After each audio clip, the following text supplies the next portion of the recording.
BNP তার দলের ২৩৭টা আসনে নমিনেশন দিয়েছে এবং এটা নিয়ে বেশ কানাঘুষা চলছে, মূল্যায়ন চলতেছে। তো সেই জায়গা থেকে প্রথম অবজারভেশন হচ্ছে যে নির্বাচন যে হচ্ছে, বড় দল হিসাবে বিএনপির মনোনয়ন দেওয়াটা নির্বাচনের প্রতি যে কমিটমেন্ট অন্তর্বর্তীকালীন সরকারের আছে সেইটা আরও বেশি কনফার্ম হচ্ছে এবং ফেব্রুয়ারির ডেডলাইনের দিকে আমরা এগোচ্ছি গ্র্যাজুয়ালি। এটা একটা ভালো দিক এবং বিএনপি সম্ভবত প্রথমবারের মতো তফসিল ঘোষণার বেশ আগেই এই নমিনেশন ঘোষণা করেছে, প্রার্থিতা ঘোষণা করেছে এবং ৬৩টা আসনে সম্ভবত প্রার্থিতা এখনও খালি আছে, যেটা তারা বলছে যে সেকেন্ড ফেজে তারা ঘোষণা করবে অথবা মিত্রদেরকে তারা বিভিন্ন জায়গায় আসন ছেড়ে দিয়ে ওখানে আর তারা তাদের প্রার্থী দেবে না, এরকম আলোচনা চলছে। দ্বিতীয় একটা জায়গা হচ্ছে বেগম খালেদা জিয়া, বিএনপি চেয়ারপারসন, তিনি 3টা আসনে দাঁড়াবেন এবং তিনি ফ্রন্ট লাইন লিডারশিপে আছেন এখন পর্যন্ত। দেশে থাকার কারণে এইটা অনেক বেশি ভিজিবল, দৃশ্যমান হয়েছে। এবং প্রার্থী সিলেকশনে আমরা দেখলাম যে ওল্ড স্কুল বিএনপি লিডার যারা আছেন, বেগম জিয়ার সাথে যারা রাজনীতি করেছেন লম্বা সময়, তারাই আসলে নমিনেশন পেয়েছেন বেশি, বড় বড় মোটা দাগে। এবং এটার পক্ষে বিপক্ষে দুই দিকেই যুক্তি আছে আর কি। প্রথম পক্ষের যুক্তি হচ্ছে যে যারা ক্ষমতায় ছিলেন, যারা নির্বাচিত হয়েছেন, তারা আসলে লোকাল সংগঠন বোঝেন, লোকাল সংগঠনের যারা নেতাকর্মীরা আছে তারা তাদের টিম তাদের নিয়ন্ত্রণে আছে এবং তারা সিট উঠায় নিয়ে আসা, যেটা বলে আর কি, যে আসন জিতে আসা সক্ষমতা তারা রাখেন। আবার এটার বাইরের মানে বিপক্ষের বক্তব্য হচ্ছে যে সংস্কার, ঐকমত্য কমিশন, জুলাই গণঅভ্যুত্থান, সনদ, এই যে একটা পরিবর্তনের রাজনীতি যেটা বিএনপি শুরু করেছে তাদের সংস্কারের আলাপ দিয়ে, সেই সংস্কারটা আসলে এই ধরনের পুরাতন আমলের রাজনীতিবিদদেরকে দিয়ে আসলে কতটা সম্ভব হবে এবং এই তর্কটাও আছে। এবং তরুণদেরকে কি আসলে দল থেকে ডিসকানেক্ট করে দেবে কিনা, তো সেই সমালোচনার থাকার পরেও মোদ্দা কথা হচ্ছে এটা বিএনপির সিদ্ধান্ত, বিএনপির দলের সিদ্ধান্ত এবং তারা তাদের বিবেচনাতে কম্প্রিহেন্সিভলি সব কিছু বিবেচনা করে তারা সিদ্ধান্ত নেবে যে আসলে বিএনপি এটা দেয়া ঠিক হয়েছে কি হয় নাই, সেটা তো দিন শেষে ভোটাররা ডিসাইড করবে। তো আমাদের তরফ থেকে আমরা যারা নমিনেশন পেয়েছেন তাদেরকে তো অবশ্যই স্বাগত জানাই, আর যারা বঞ্চিত হয়েছেন বলে বিভিন্ন জায়গায় দেখছি তাদের ব্যাপারেও দল ন্যায্য সিদ্ধান্ত নেবেন। এবং এরকম অনেক পরিচিত মানুষ আছেন যারা আসলে গত ফ্যাসিবাদ বিরোধী আন্দোলনে ভালো ভূমিকা রেখেছেন, এমন অনেক মানুষ বঞ্চিত হয়েছে। তো সেটা অবশ্যই বিএনপি নিজস্ব ব্যাপার, তারা বিবেচনা করবে।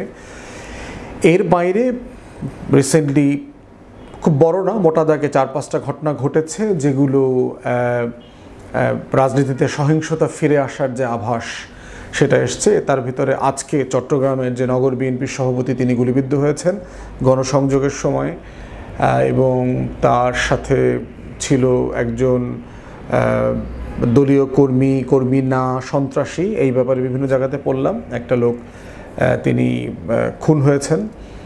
রাজশাহীতে দেখলাম একজন প্রার্থী যিনি নমিনেশন পেয়েছেন, তিনি তার বিরোধী প্রার্থী, যিনি একই দলের মধ্যে অন্য প্রার্থী, তার সমর্থিত একজন ইউপি চেয়ারম্যানের পুকুরে বিষ দিয়ে 2 কোটি টাকার মাছ মেরে ফেলেছেন, এই ধরনের একটা খবর দেখলাম। মাদারীপুর 1-এ শিবচরে নির্বাচন করবে যেই লোক যাকে নমিনেশন দেওয়া হয়েছে, তিনি জিয়াউর রহমান শহীদ হোক, মানে উনি এখনও শহীদ হন নাই, অথবা জয় বাংলা দিয়ে বক্তব্য শেষ করেছেন, এরকম আবল তাবল কিছু কথা বলার কারণে সমালোচিত হয়েছেন এবং প্রার্থিতা প্রত্যাহার হয়েছে। নারায়ণগঞ্জে দেখলাম একটা আসনে যে ওসমান পরিবারের লতিফ ওসমান বিভিন্ন আওয়ামী লীগের নেতাদের সাথে বসা, সখ্যতা আছে, ঘোরাফেরা করছে, ছবিসহ এরকম লোক নমিনেশন পেয়েছে। ফজলুর রহমান সাহেব, যিনি দাবি করেন উনি মুক্তিযোদ্ধা, যদিও অনেক তার সমসাময়িক মুক্তিযোদ্ধারা বলছেন তিনি আসলে যুদ্ধ করেন নাই, ছাত্রলীগের সাবেক সভাপতি, উনি নমিনেশন পেয়েছেন। আবার রুবিন ফারহানা নমিনেশন পান নাই। তো এই ইয়েগুলো আছে। তরুণদের ভিতরে বেশ কিছু ইয়াং ফেস, আগেও তারা প্রমিনেন্ট লিডার ছিলেন বিএনপির, তারা নমিনেশন পেয়েছেন। ঢাকাতে ইশরাক পেয়েছেন, এটা একটা ভালো দিক। বিএনপির ভিতরে পরিচিত মুখ। পুতুল আছে, আপনার নাটোরে সে নমিনেশন পেয়েছে। তো সেই দিকগুলো বিবেচনা করে যে সহিংসতার ঘটনা যেগুলো ঘটেছে, ঢাকা চট্টগ্রাম হাইওয়ে ব্লক করা এবং ঢাকা ভাঙা এলাকাতে দেখলাম বেশ কিছু ঝামেলা হয়েছে, বাট মোটা দাগে যে লেভেলের রিয়াকশন প্রতিক্রিয়া হওয়ার কথা ছিল অথবা প্রত্যাশা করা হয়েছিল সেটা এটার তুলনায় আসলে কিছুই না। অথবা আমরা ভোলাতে দেখলাম বিএনপি বিজেপি যে সংঘর্ষ হয়েছে, মারামারি হয়েছে, এটা মনোনয়ন ঘোষণা করবার ঠিক আগে।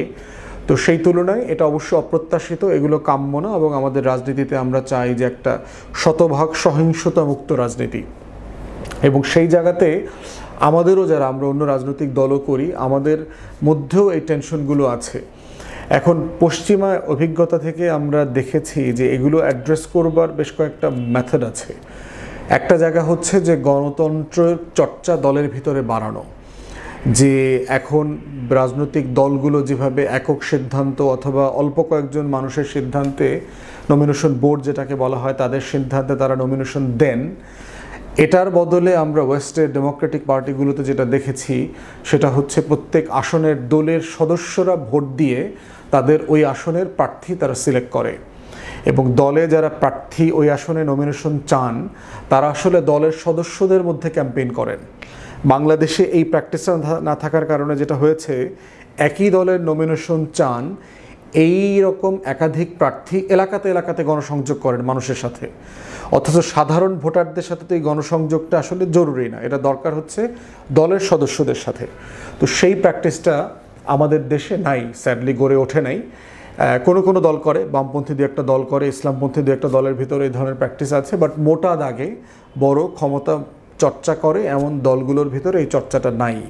তো সেটা যদি করা যেত তাহলে এই নমিনেশন বাণিজ্য যদি আমরা বলি, টিকিট কেনার পিছনে কোটি কোটি টাকা লেনদেন করা, হাইব্রিড উড়ে এসে জুড়ে বসে এমপি হওয়া, নেতা হওয়ার যে কালচার, অপরিচিত লোককে এনে হুটহাট করে জাতীয় নেতা অথবা দীর্ঘদিন রাজনীতি করা, সংগ্রাম করা মানুষকে হটিয়ে একজনকে বসিয়ে দেওয়ার যে কালচারগুলো আমরা দেখেছি, এবং এই যে না থাকার কারণে যেটা হচ্ছে সংঘর্ষ হচ্ছে, ছড়িয়ে পড়তেছে, তো সেইটা অ্যাড্রেস করা সম্ভব। এবং আমরা যখন সংস্কারের রাজনীতির কথা বারবার আলাপ করেছি আমরা কিন্তু বলছি যে আভ্যন্তরীণ গণতন্ত্রের চর্চা, দলের ভিতরে নিজেদের সংস্কার হবার যে কালচার, সেখানে আসলে আমাদের সবাইকে ফিরে আসতে হবে, এবং এই টাকা পয়সার লেনদেন চর্চা করা থেকে বের হয়ে আসা দরকার। এবং এটা একমাত্র উপায় হচ্ছে দলের ভিতরে গণতন্ত্র চর্চা। এবং দলগুলো কিন্তু আগের থেকে অনেক বেশি দেখলাম এই ব্যাপারে যথেষ্ট আগ্রহী, এবং বিএনপিরও দেখলাম বিভিন্ন জেলাতে তারা খুব আয়োজন করে, কাউন্সিল করে তারা সভাপতি সেক্রেটারি নির্বাচন করেছে, এবং এটা অবশ্যই অ্যাপ্রিসিয়েট করার মতো যে এলাকার নেতাকর্মীরা সিদ্ধান্ত নিয়েছেন যে ওই এলাকার দলের সভাপতি সেক্রেটারি কে হবেন।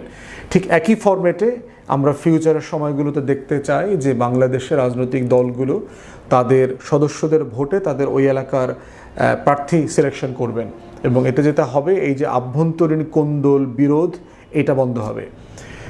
সেকেন্ড প্রবলেম হচ্ছে যারা সংঘর্ষ করছেন, যারা বিভিন্ন জায়গায় অবরোধ করছেন, রাস্তা ব্লক করছেন, তাদের বোঝা দরকার যে এইটা একান্তই আপনাদের দলের আভ্যন্তরীণ একটা বিষয়। কে নমিনেশন পেলো না এটা অন্য দল অথবা দেশবাসীর কিছুই আসা যায় না এখন পর্যন্ত। অতএব আপনাদের দলীয় ঝগড়াঝাটির রেশটা আপনি জনগণের উপরে কেন চাপাচ্ছেন? আপনি কেন মহাসড়ক ব্লক করছেন, মহাসড়কের টায়ার জ্বালায় দিচ্ছেন, ভাঙচুর করছেন, মার্কেট জ্বালায় দিচ্ছেন, পাবলিক প্রপার্টি ধ্বংস করছেন? এই বিষয়টা তো আপনার সিম্পলি কমন সেন্সের ব্যাপার। এতটুকু বুদ্ধি যদি আপনার না থাকে, এতটুকু বুদ্ধি না থাকলে আপনি রাজনীতি করেন কেন? তো দল করেন কেন? আপনি দলের ফোরামে যে প্রতিবাদ করা দরকার, দলের ফোরামে দলীয় সার্কেলে যেভাবে এটাকে রেজ করা দরকার আপনারা সেগুলো করেন। সেটা না করে আপনার দলীয় সিদ্ধান্তের উপরে যেটা অসন্তুষ্টি সেটা জাতির উপরে কেন চাপিয়ে দিচ্ছেন? এবং এইটাই বোঝায় যে আমাদের রাজনৈতিক দলের নেতাকর্মীদের ভিতরে গণতন্ত্রের চর্চা, গণতন্ত্রকে মানা, স্যাক্রিফাইস করা, যে মেজরিটির মতামতকে মানা, সেই কালচারটা গড়ে ওঠে নাই। এবং রাজনৈতিক দলেরও দায়িত্ব হচ্ছে এগুলোকে কন্টিনিউয়াসলি নিজেদের দলের নেতাকর্মীদের মধ্যে আলাপ আলোচনা করা, ট্রেনিংয়ের ব্যবস্থা করা, ওয়ার্কশপ করা, কর্মশালার মধ্য দিয়ে এগুলো বোঝানোর চেষ্টা করা। শহীদ প্রেসিডেন্ট জিয়াউর রহমান কিন্তু এটা শুরু করেছিলেন। রাজনৈতিক দলের নেতাকর্মীদের, ওনার দলের নেতাকর্মীদের প্রতিষ্ঠান ডেভেলপ করেছিলেন, নেতাকর্মীদেরকে ট্রেন করা, গণতন্ত্র, রাষ্ট্র ব্যবস্থা বোঝানো, এটার জন্য কিন্তু উনি দিনরাত কাজ করেছেন। এবং এটার ব্যাপারে কিন্তু ওনার একটা বিখ্যাত উক্তি আছে যে আমি রাজনীতিবিদদের জন্য তথা